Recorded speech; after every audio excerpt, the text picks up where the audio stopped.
Going live, going live. Boop, boop, boop. Hey, hey, hey. How's everyone doing? We are live in the building. Hello, everyone. My name is Jared Polite. I am artistic director and founder of Melanin Mosaic Performance Ensemble, and you are tuned into the Mosaic Lounge presents Mental Health Series, Part 3. If you haven't, check out the first two pieces. We had some great conversations that should be watched over and over and over again whenever you feel the need to. Today, we are blessed to have Lanise Lywood from Melanin Mosaic Therapy, which is inclusive virtual counseling, Black-owned, queer-affirming psychotherapy, a place to bring every little piece of who you are. Please welcome to the stage, Lanise Lywood. Hello. Oh, thank you. Thank you so much for that intro. I'm really happy to be here. I'm very glad that we've been able to connect, Jared, with I like to call them cousin organizations because Yeah. our names are so similar. So yeah, we just resonate really well. The first thing I was like, "What? Ooh, this is nice. Oh, that's Yeah, great." Well, then, exactly. I have to reach out. I have to reach Yes. out. I'm Yeah, glad you. 100%. And I'm very, very, very glad that you did. Yeah, so we can make this happen. The topic for today, as everyone can probably see on the slide, is about coping strategies, coping mechanisms, however you'd like to describe them, or whatever label feels like it fits the best for you. So we're going to be talking about that today. Shall I kind of take it away? Please. All right, sounds good. I will start with a little bit of an introduction. As Jared said, my name is Lanise Lywood, and I'm the founder and owner of Melanin Mosaic Therapy. I won't get into any more of the nitty gritty on that side because I think Jared did a great job at introducing, who we are, what we do, and who we cater to. But yeah, just by way of telling you a little bit more about myself, I have been doing psychotherapy for a few years now. And one of my other passions is speaking and teaching. And so anytime I get a chance to do a workshop or share information like this, I always try to jump at it because it's another one of my passions.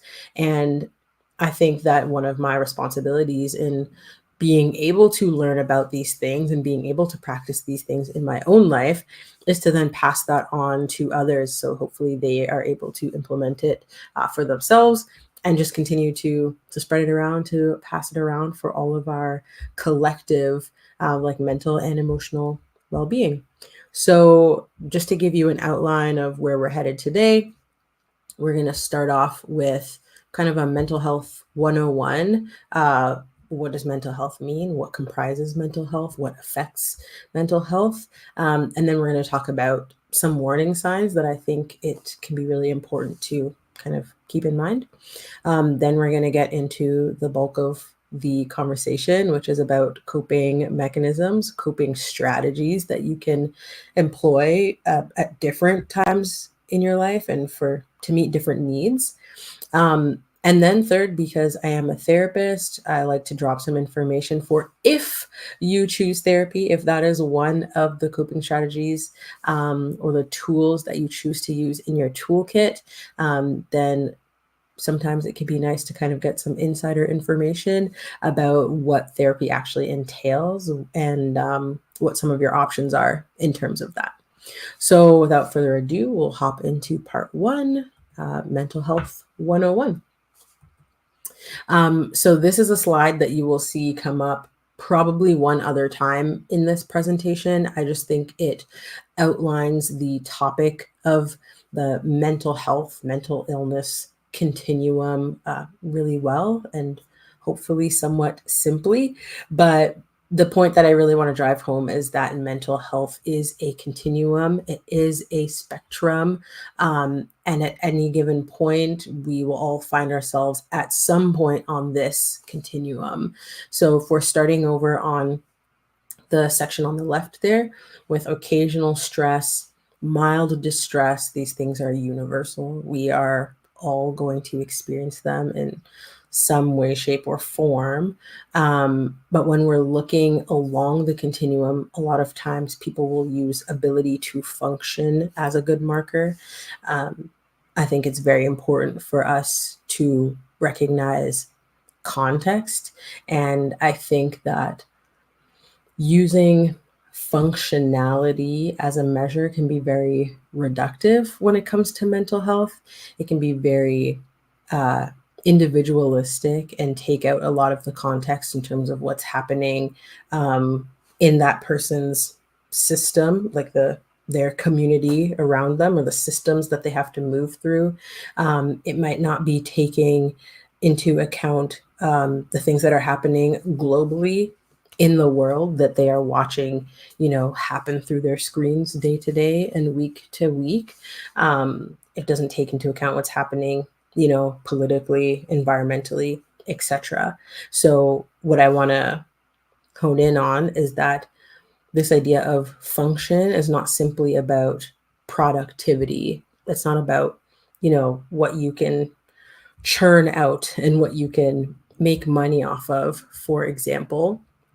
But I like to think of it in terms of, the things that you want to do and the things that you feel responsible for, or the things that are usually within your capacity. If you begin to see changes in that, um, then that's sometimes a more uh, a more accessible way to think about this idea of function. So when we're in a state of mental well-being, we're able to function reasonably well in our life routines, our responsibilities with family and work, social relationships, intimate relationships. We can have a sense of enjoyment and a sense of who we are. But as we move further along the spectrum, as we go more towards the right on this diagram, those emotional problems can begin to cause mild to moderate distress, mild or temporary impairment of your regular tasks. And then we can begin to consider these as mental health problems. Then, towards the end of the spectrum, that's when more severe mental illnesses can lead to intense distress, or even chronic or disabling impairment. So I hope that's kind of clear in terms of um, how this continuum um, is kind of structured and how this spectrum kind of plays itself out. Um, but when we look at mental health, it is affected not only by individual factors, but also by environmental factors. So if you have, certain illnesses, your lifestyle in general, stress, trauma that you've been through or that you are currently, like, chronic or complex trauma that you're currently living through, other personal life circumstances, which we'll talk a little bit more about, um, but also access to supports and having community around you, or having coping skills in that toolkit, um, will help to also maintain mental health and mental well-being. When it comes to diagnosing specific mental illnesses, we won't be talking about that today, but when it comes to getting a diagnosis, it requires a specific group of symptoms, usually a specific duration of those symptoms, and then some level of that reduced function that we spoke about earlier. So, medical professionals like doctors, psychiatrists, who would be doing those diagnoses will be looking for a very specific set of symptoms. But even without meeting every single one of those criteria, it doesn't diminish or invalidate the experience that you might be walking through, or that a friend or a family member might be walking through. So when we talk about mental health and mental well-being, in general, minority populations do experience greater risk. So down here at the bottom, I mentioned specifically, Indigenous peoples, Black and African diaspora, the 2S LGBTQ plus community. There is a higher risk for things like, suicide, for example, and many minority populations experience this higher risk. So that also includes disability, refugee status, etc. But when we talk about, the Indigenous populations, we have to consider intergenerational trauma from surviving genocide here in the Americas. We have to consider the continued erasure that our society inflicts upon them. We have to think about the, missing and murdered Indigenous women and girls, and the lack of justice that has happened there. I'm speaking especially through, so-called Canada and the United States. But then in the Black community as well, we've been particularly affected by the inequalities, as well as disparities in mental health and the healthcare system all around, within Canada, within the States. And also, you have to consider intergenerational trauma from surviving the transatlantic slave trade and enduring racism that continues to this day. Then when you look at, I'll just use the umbrella term of the queer community, so often queer individuals can suffer as a result of decreased support from family members, increased feelings of isolation, or being in an environment where you may not be respected, or rights are being repealed from the government. Transgender and gender diverse youth are at increased risk of experiencing social injustices, career development challenges, violence, housing challenges, and stigma overall. So when we hear all these different examples, and then you think about people with intersecting minoritized identities, it really piles up and it really takes a toll. And so it completely makes sense why people's mental health is struggling, because our society has not made it easy for those without power to be able to take care of themselves and just make a living and move through this world in a way that is comfortable and is safe. And so when you feel like you always have to be looking over your shoulder, how could that not affect, your mental health and the way that you move through the world? So we're going to take a quick pause to think. Throughout the presentation, I've definitely built in a lot of ways to make it personal, as it says on the screen. But I want to take a few minutes to kind of reflect on common experiences, and I'll invite Jared to hop back in as we chat through this question. But I'm wondering, Jared, from your point of view, what are some stressors that are common among creatives in your field? Um, the it's a we the marching arts. Um, we are most times a competitive field. So Mm-hmm. with most competitive fields, there's a pressure to perform and Mm-hmm. perform well and perform to expectations presented or put on someone at the drop of a hat. And sometimes, your environment can drastically change how you prepare and handle the stresses of Mm-hmm. competition. If you're used to, let's say, a small gym with 40 people in it at any competition because you have local shows, to now you're in a big arena with thousands of people. Mm-hmm. a huge like brain melt moment when you if you're not prepared for it. And a lot of times in our activity, the younger members are not prepared for that Mhm. shift because they practice in a small tiny gym where no one's watching, and Yeah. now you're like and perform in front of all these people live. Don't mess up. Have a good show. Bye. And Yeah.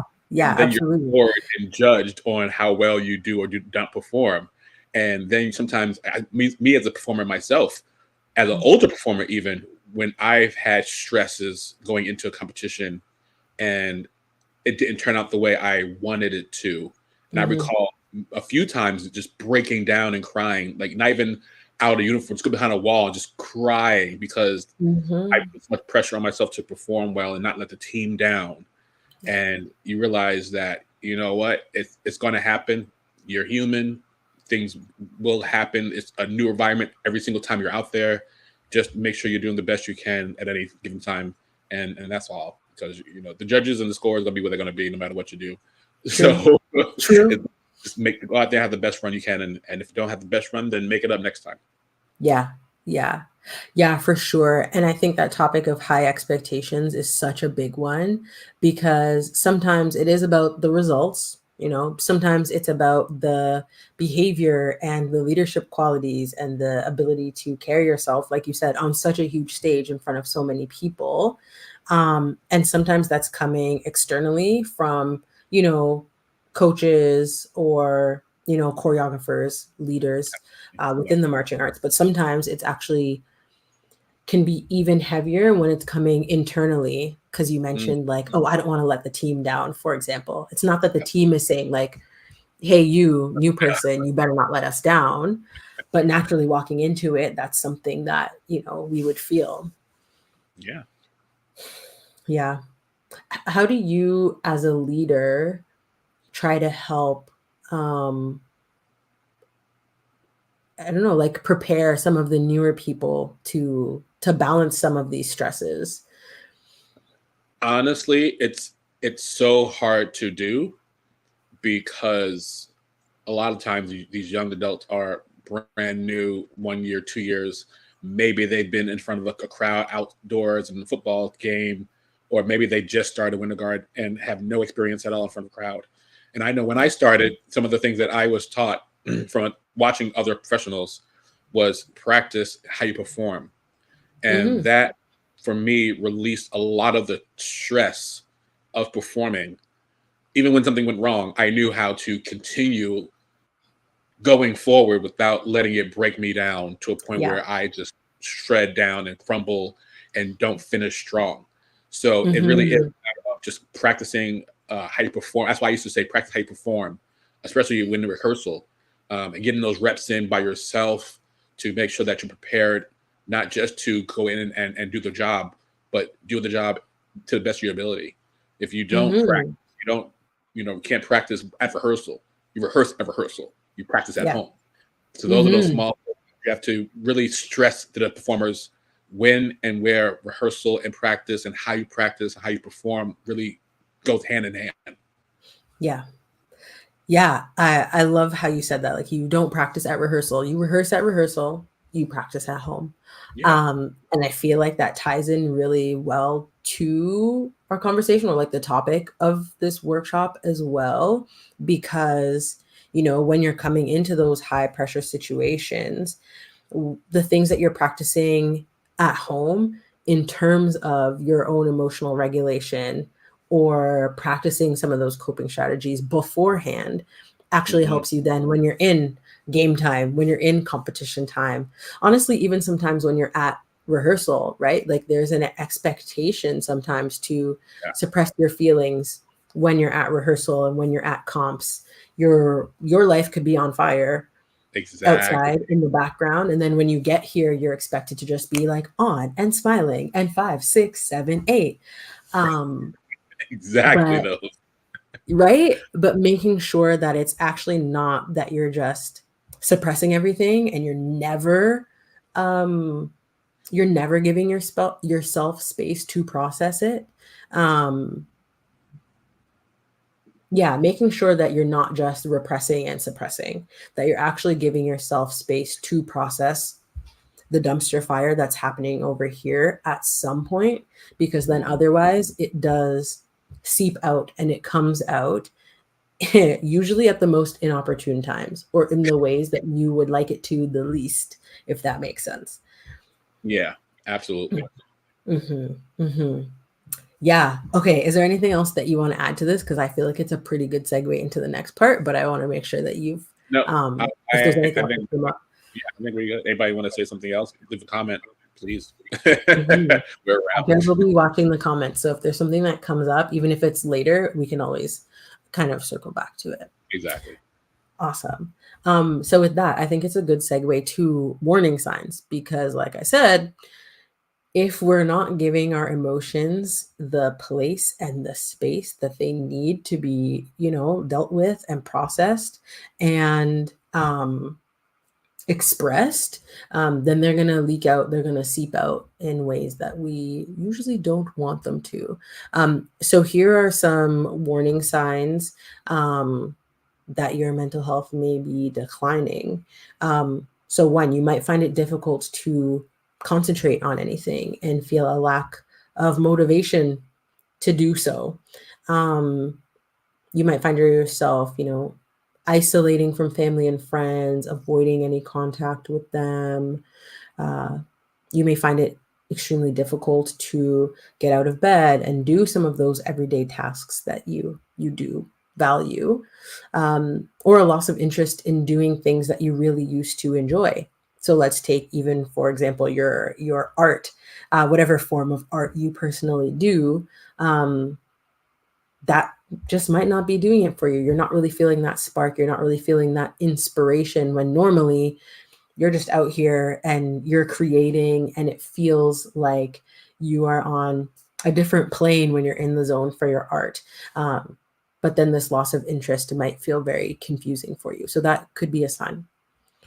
Others, you might, find it hard to take care of your personal hygiene. So that could be things like showering, brushing your teeth, changing your clothes or your underwear. Let's just be real and call it what it is. It's the things we don't really talk about or the things that we try to hide, but that could be a sign for you.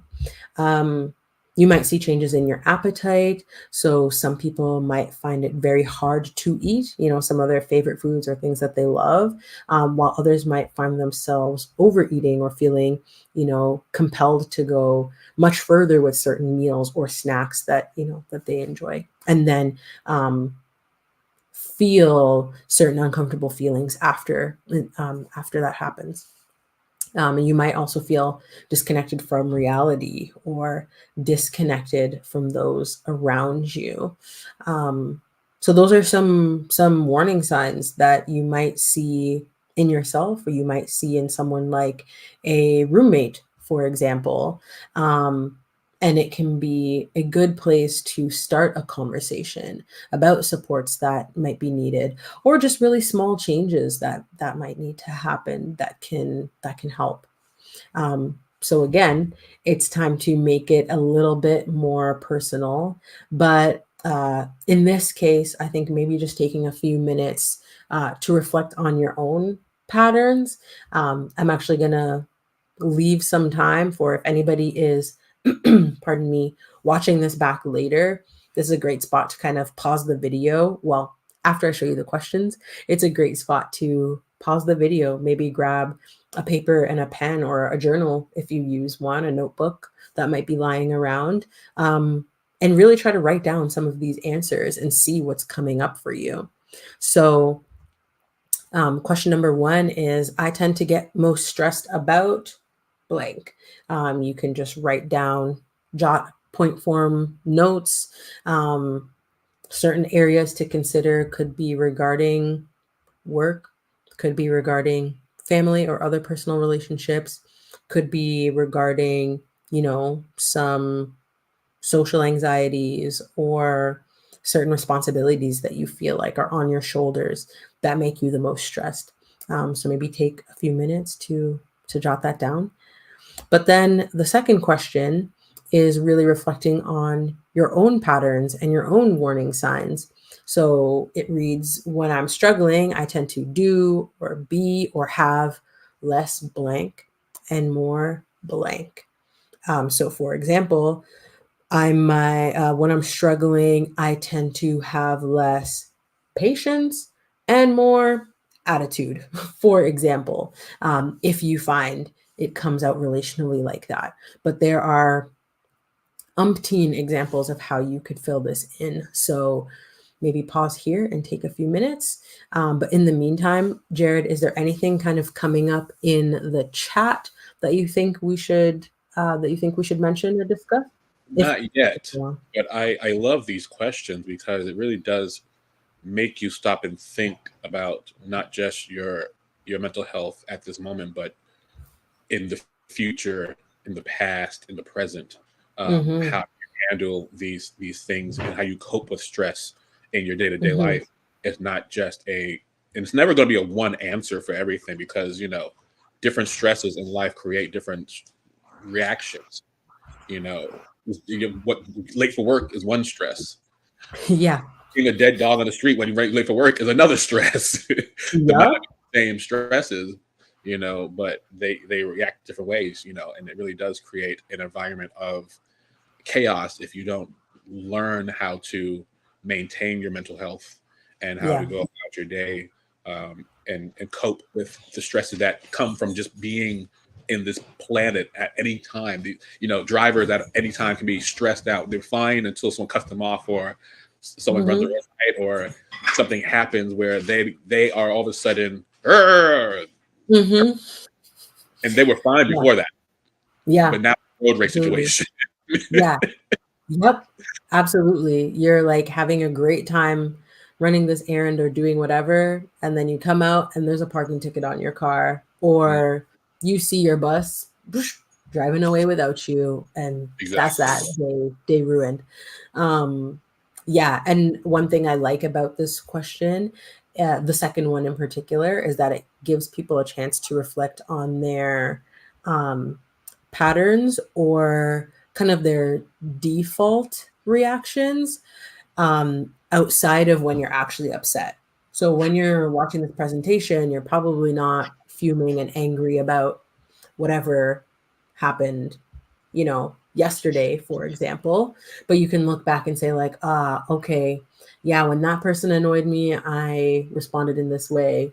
And when I got a bad result on this thing, I responded in this way. And so I can see that I tend to, not all the time, but I tend to react in this way, for example. Exactly. Yeah, yeah. Okay, so maybe we'll pop ahead to start chatting more about the coping mechanisms themselves. Um, and I want to start off with this myth of good, healthy, and right. Um, I might take a very different approach and view of coping strategies than you might expect a therapist or a health professional to take. But I think that that is a good thing, as you know, I'm a liberation oriented therapist and I'm working on, decolonizing my practice and decolonizing the mental health space. And so I think talking about things in a more liberatory way honestly helps us to give ourselves a lot more compassion, which we'll talk about later. And also is just a lot more real and makes things a lot more feasible and a lot more realistic. Um, so let's dive into that a little bit more. When we talk about good and healthy and right, let's start on the right side actually with things that are quote unquote right. Usually putting a label of right or wrong, unless we're talking about like a mathematical equation, is usually a morality standard built on, the lie of white supremacy and the structures that come from that, of saying, this is how we think it's right to respond to um, oppression, for example. Um, just this week was the 4-year anniversary of George Floyd's murder, for example. And I remember a lot of conversations in 2020 when, the Black Lives Matter demonstrations had flared back up and the movement had, regained some momentum. And a lot of people saying, well, if you just, asked nicely, then blah blah blah. I can't even make up the rest of the line because it's fictional. um but saying like, oh yeah, the protests and the riots are not right, they're not the moral way to get rights, and they're not the moral way to protest anti-black violence, for example. So that's an example that I hope kind of makes sense on this myth of right. Um, but then we also talk about, what is healthy. And I think that that comes from, ableist assumptions. So when we say ableist, it means like, what's a good way to define ableist? Like discrimination against disability. Um, and so when we're trying to categorize things, especially coping strategies, as healthy or unhealthy, oftentimes it's coming from this ableist assumption that there is one objective goal for our bodies and how they should function and how productive they should be, which I've already spoken about functionality and productivity, so I won't dive into that again. But I think there are some really great uh, creators now online that are talking a lot more about, decolonizing fitness and, accessible nutrition, and how we can kind of peel back those layers and unlearn the things that we have been taught about what makes someone healthy or not healthy, or what makes a coping strategy healthy or not healthy, for example. So then when we get to things being labeled as good, it really just kind of comes back around to those Eurocentric value judgments. And that's it. I can go into more detail if people want to, put something in the comments. If you want me to go in any deeper or to clarify anything, that is no problem. But for the interest of time, we're going to keep it pushing. So as I mentioned, the slide would be coming back, but what I wanted to say with this actually relates to something that Jared mentioned during our last little chatting time. And that's the fact that what you need will vary based on where you are on the spectrum in any given season. So when you're all the way on the left side of the continuum, you're in a state of well-being, you might be just looking for things to help maintain your mental health. You might be using, coping strategies such as, regular movement that you really enjoy, certain hobbies that you love, social connection, that sort of thing. You might be the kind of person who visits certain practitioners on a regular basis. Maybe you have a massage therapist, or maybe it's about, a physiotherapist that's helping you rehab a certain injury that you had before. But depending on the symptoms that you might begin to experience, if you move along the spectrum, therapy might be something that you incorporate, certain psychological assessments, or if you're looking for a diagnosis for something, for example, like ADHD or autism or bipolar disorder, that sort of thing. Then that can be a different sort of coping strategy, and adding something else to your toolkit, a diagnosis, for some people can be very helpful. Then at the more severe end of the spectrum, you might be looking at a combination of treatments. It might be the, regular involvement in your hobbies or a new one that you love, in conjunction with a particular medication, in conjunction with, a particular health team, seeing your doctor regularly. It might involve certain crisis supports, and forming a community around you that can check in on you and that that you can lean on to talk through some of the harder days and some of the harder experiences. But in general, if there's one thing that you take from my talk, is that we should reframe coping strategies in terms of purpose, not in terms of arbitrary labels of healthy, unhealthy, good, bad, etc. But really thinking, what purpose is this coping strategy serving for me? So let's discuss some examples. Things like scrolling on social media, weed, burying yourself in work. Those can all be coping strategies and they can all be used for distraction. Some people might say it is right to bury yourself in work and everything else will take care of itself. Um, but then that person's family might be thinking that's the wrong thing to do because now they're not getting to see them as much, for example. So there is yeah, there it's very hard to say, okay, concretely, this is a good coping strategy and this is a bad one. Um, so redefining it in terms of purpose, what purpose is this coping strategy serving for you? So for example, if it is distraction, let's go even deeper. What purpose is the distraction serving? What are you hoping to be distracted from? And then that can give you the direction to then say, okay, that thing I'm trying to distract from, that's actually the root of what's going on here. How can I process through that? How can I deal with that thing that's actually the cause of these other things downstream?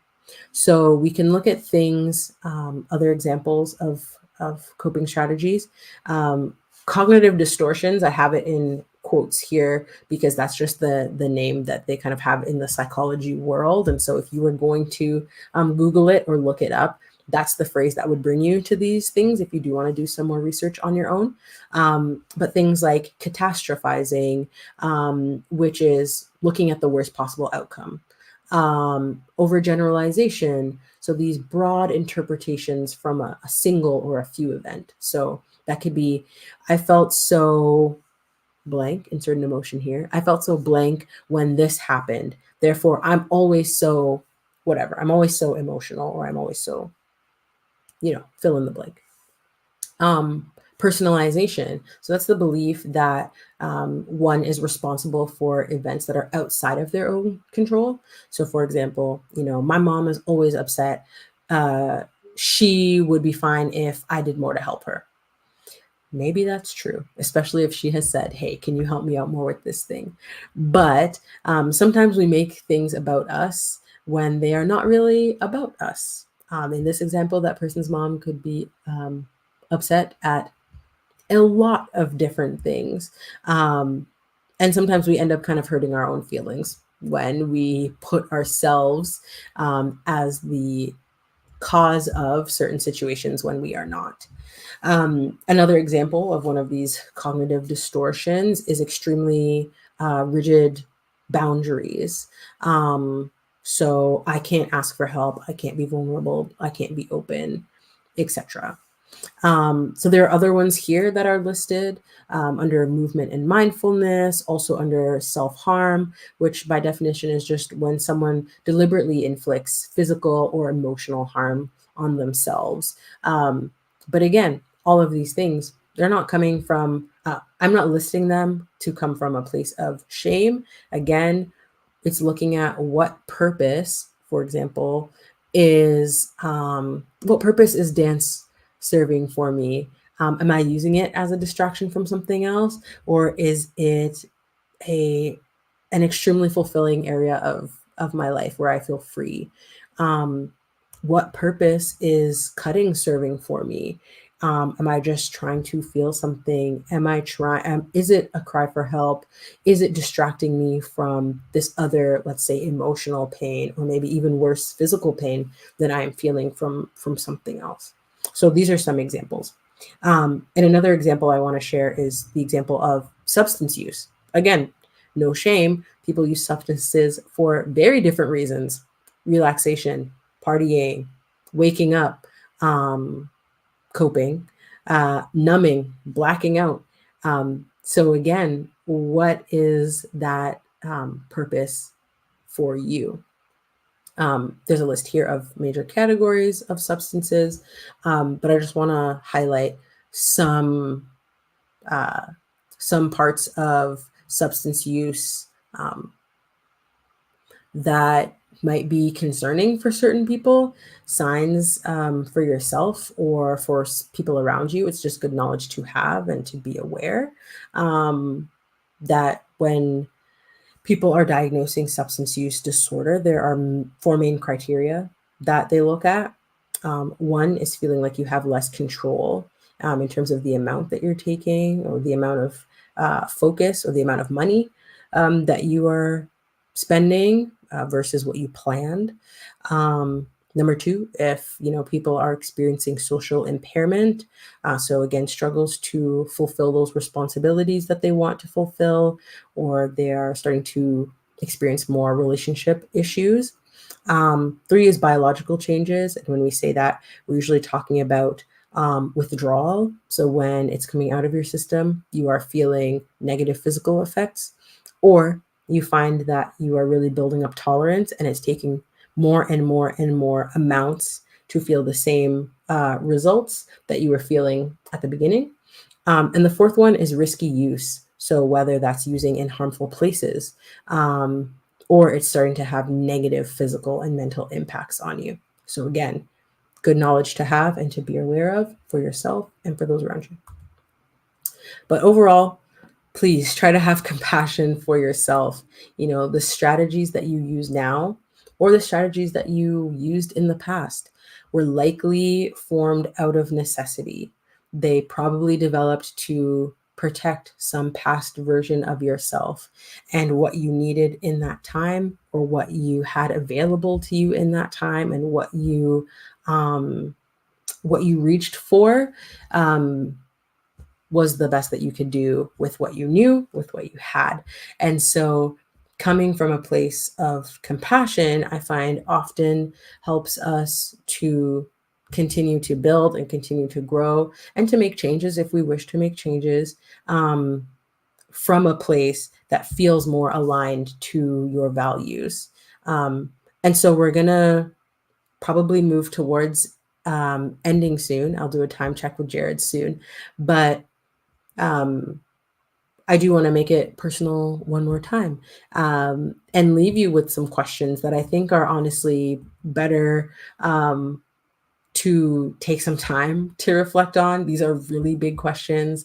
The answers might not come to you right away. So if you normally need more time to process deeply, I definitely encourage you to pause, write these down. If you're watching live, write them down and come back to them later, when you have more time to like really sit, center, get in tune with yourself, and to reflect. So I'm going to leave these on the screen, and I'm going to check in with Jared how we're doing for timing. And also, has anything kind of come up for you? Oh, so many things, but I can't Mhm. even. I would take hours, Yeah. uh, because in the North Americas, Canada's, and where I live in New York, the cannabis is very, very prevalent, Mhm. and it's definitely one of my um, coping mechanisms, coping strategies. Mhm. Um, but also, again, it does. I know what I'm running from when I'm doing it, and it's usually some kind of stress that I don't want to deal with, and I'd rather be a Yep. creative at that moment, whether it's work. I'm like, okay, Mm. enough work. I'm done punching buttons or whatever. Let's be creative for, a couple of hours. Let's, think of some ideas that like, ooh, that's great ideas. And it's just releasing that little bit of tension for a little bit of time, Mhm. and letting yourself not feel the stress. Mhm. The Mhm. dancing or going for a walk. A lot of times 2 o'clock, I'm like, okay, dog is ready to go. He's like Yeah. on my arm, like, yep, that's the right time. Put on Yep. headphones and just go for a dog walk for 20, Mhm. 30 minutes. And now I'm relieved of little stresses that I did have when I was just crunching at the computer. Now I'm like, okay, Yep. I have a different mind. So eat a little lunch, get a little Mhm. water. All right, now we can go back to work, and now I'm feeling different about the task at hand because I Yeah. had a rest, a reset, even if you say. Mhm. So you can do that. Yeah. Yeah. 100%. Sometimes it's literally just changing your environment, giving your body and your system a little bit of fuel, getting some fresh air, and oh, new person, new personality. This is great, rejuvenated, ready to go. Exactly, Yeah. Yeah. exactly. Awesome. Okay. Wow.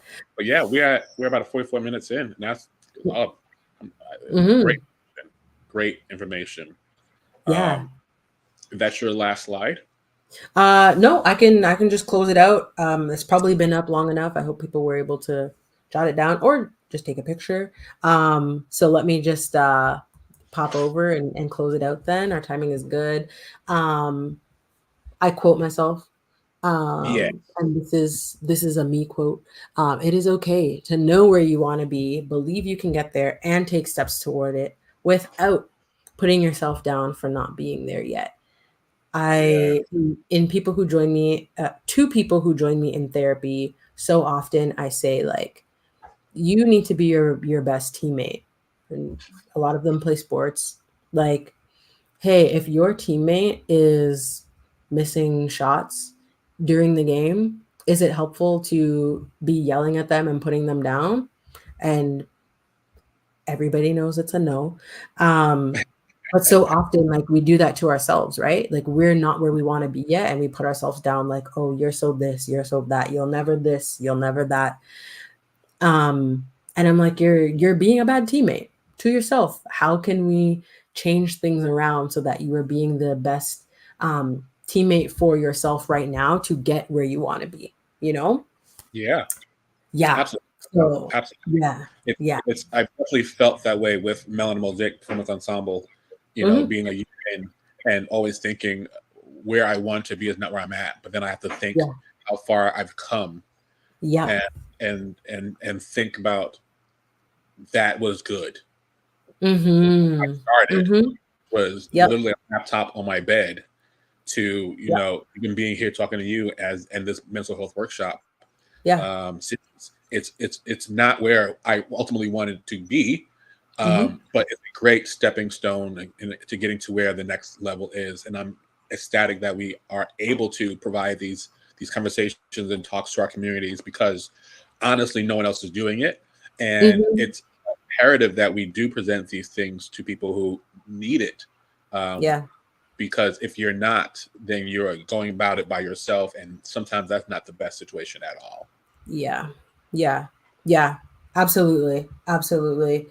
I think that's so true. I'm just gonna skip to that last slide and like say a big Thank thank you. Thank you one to you, Jared, for setting this up and for having the vision and for wanting mental health to, be a topic that you bring up for your performance ensemble. I think it's really great that you're offering it. Um, and thank you to everybody who is watching and who is participating or even will watch this in the future. If you would like to get in touch, if you have questions, these are three ways to get in touch with me. The first one is my email. Second is the website, www.melaninmosaic.ca. And on Instagram, I've got a newer account, and that's at Melanin Mosaic Therapy. So please feel free to reach out, to get in touch.